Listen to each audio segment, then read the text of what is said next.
মহাপুৰুষ শ্ৰীমন্ত শংকৰদেৱে এজোপা গছৰ তলত বহি আছিল আৰু তেওঁৰ চাৰিওফালে ভকতসকল বহি আছিল। তেতিয়া শংকৰদেৱে ভগৱান শ্ৰীকৃষ্ণৰ কথা কৈ আছিল আৰু মাজতে কথাই কথাই কৈছিল, কৰ্মই ধৰ্ম।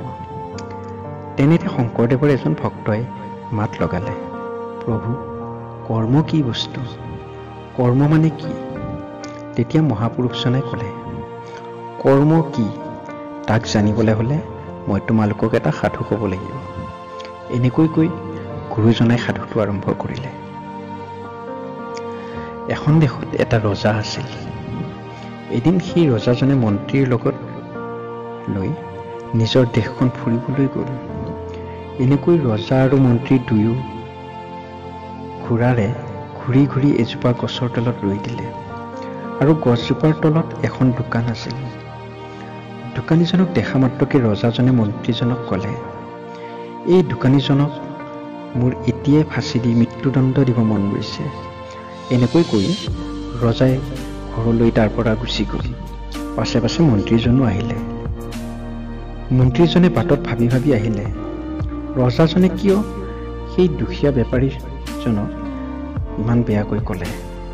মন্ত্ৰীজনে কথাটো অনুসন্ধান কৰিবলৈ পাছদিনা এজন সাধাৰণ মানুহৰ ৰূপত সেই দোকানখনলৈ গ'ল আৰু গৈ পাই দোকানীজনক সুধিলে, আপোনাৰ দোকানত কি পায়? তেতিয়া দোকানীজনে ক'লে, মোৰ দোকানত কেৱল চন্দন কাঠ পায়। মন্ত্ৰীজনে ক'লে, বিক্ৰী হয়নে? তেতিয়া দোকানীজনে ক'লে, সকলো মানুহ আহে, চন্দন কাঠৰ টুকুৰা সকলোৱে গোন্ধাই চায় আৰু সুগন্ধি লৈ সকলোৱে গুচি যায়, কোনেও নিকিনে। তেতিয়া মন্ত্ৰীজনে ক'লে, নহ'লে আপুনি দোকানখন বন্ধ কৰি নিদিয়ে কিয়? তেতিয়া দোকানীজনে ক'লে, মই আমাৰ ৰজাজন কেতিয়া মৃত্যু হয় তাকেই বাট চাই আছোঁ। কাৰণ আমাৰ ৰজাজন যেতিয়া মৃত্যু হ'ব, তেওঁক শ্মশানত সৎকাৰ কৰিবলৈ বহুত চন্দন কাঠৰ দৰকাৰ হ'ব আৰু সেই কাঠ মোৰ দোকানৰ পৰাই যোগান ধৰিম আৰু মই ৰাজকোষৰ পৰা মুখে বিচৰা ধন ল'ব পাৰিম আৰু মই ধনী হওঁতে বেছিদিন নেলাগিব। তেতিয়া মন্ত্ৰীজনে বুজি পালে ৰজাই কিয় দোকানীজনৰ বিষয়ে ইমান বেয়াকৈ কৈছিল। তেতিয়া মন্ত্ৰীজনে দোকানীজনক ক'লে, মোক আপোনাৰ দোকানৰ পৰা ধুনীয়া সুগন্ধি থকা চন্দন কাঠৰ 2টা টুকুৰা লাগিছিল। তেতিয়া মন্ত্ৰীজনৰ পৰা কম মূল্য লৈ 2টুকুৰ সুগন্ধি থকা কাঠৰ টুকুৰা মন্ত্ৰীজনক সুন্দৰকৈ বান্ধি দিলে। সেই কাঠৰ টুকুৰা লৈ মন্ত্ৰীজন দোকানৰ পৰা গুচি গ'ল। পাছদিনা ৰাজপ্ৰসাদলৈ মন্ত্ৰীজন গ'ল আৰু ৰজাক ক'লে, মহাৰাজ, সিদিনাৰ সেই দোকানীজনে আপোনালৈ 2টুকুৰ কাঠ দি পঠিয়াইছে। ৰজাই খুলি চাই কাঠৰ টুকুৰা হাতত লৈ শুহি চালে।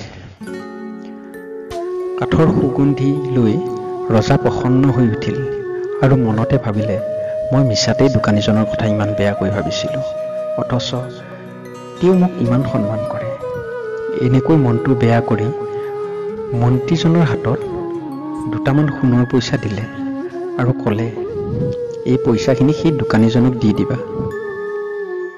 পাছদিনা মন্ত্ৰীজন আকৌ দোকানলৈ গ'ল আৰু ৰজাই দিয়া সোণৰ পইচাখিনি দোকানীজনক দি ক'লে, তোমাৰ পৰা নিয়া চন্দনৰ টুকুৰাকেইটাৰ সুগন্ধিত মহাৰাজ প্ৰসন্ন হৈ এই সোণৰ পইচাকেইটা দিছে। দোকানীজনে পইচাখিনি হাতত লৈ চকু পানী টুকিলে আৰু মনতে ভাবিলে, মহাৰাজে ইমান বিশাল হৃদয়ৰ হোৱাৰ পাছতো মই ৰজাজনৰ বিষয়ে ইমান কেনেকৈ বেয়াকৈ ভাবোঁ। এনেকৈয়ে ৰজা আৰু সেই দোকানীজনৰ মনৰ পৰা পৰস্পৰৰ প্ৰতি থকা বেয়া ভাৱবোৰ সেই মন্ত্ৰীজনে তেওঁলোকৰ অন্তৰৰ পৰা নাইকিয়া কৰি দিলে। শংকৰদেৱে ক'লে, ভক্তগণ, সেই দোকানী আৰু ৰজাৰ মাজত যিকণ কাম কৰি মন্ত্ৰীজনে 2খন হৃদয়ে পৰিষ্কাৰ কৰিলে তাকেই কয় কৰ্ম। এনেকৈ কৈ শংকৰদেৱে সাধুটো সমাপ্ত কৰিলে। বন্ধুসকল, আপোনালোকে বুজি পাইছেই নিশ্চয় কৰ্ম কাক কয়। আজিৰ এই ভিডিঅ'টো যদি আপোনালোকৰ ভাল লাগিল, প্লিজ ছাবস্ক্ৰাইব কৰিব, লাইক কৰিব বেয়া লাগিলে আনলাইক কৰিব, কমেণ্ট বক্সত কমেণ্ট কৰিব আৰু শ্বেয়াৰ কৰিব নেপাহৰিব। আজিলৈ ইমানেই। ধন্যবাদ। জয় হিন্দ, জয় আই অসম।